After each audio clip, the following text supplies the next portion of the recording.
And number three would probably be just really learn as much as you can to forgive and to love. I think those would be the three. Why forgive?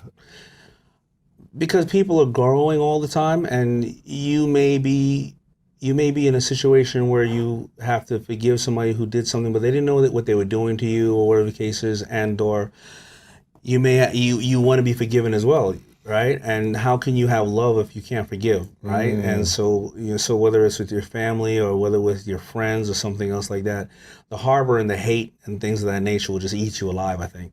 What was the thing that was the hardest for you to forgive in your life?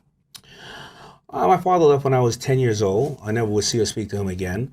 And he came back in my life. Well, he's around about 3 years ago. Wow. But I'm You didn't speak to him until then? right because my sisters who didn't know I was alive found me when so they're 27 years old. Holy cow. And she found out that I knew that they were alive, but they didn't know I was alive. And now I love her to death, and I have a new form of love in my life. I never knew how I was an only child.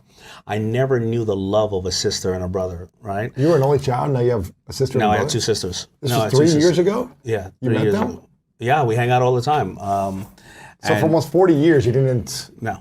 40 What? years. Yeah.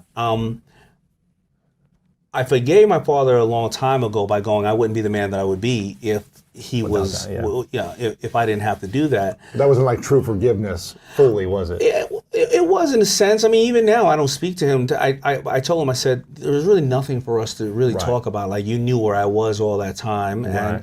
But I'm also happy that you raised these two women to be great women, and maybe when you got divorced from my mother, it was just a different time in the world, or you were growing up. I mean, it's just what had happened, right? right. My mother also has lived a really great life with, and she wasn't suffering per se. Sure. I mean, of course, we suffered economically, but it was really about just not harboring something. Because if I see him, I don't have any ill say will. hi, yeah. I don't have any ill You will. don't need to him. hang out with him, I but- don't need to hang out with him. Yeah, and I think that forgiveness is something that everybody should get to understand. Yeah.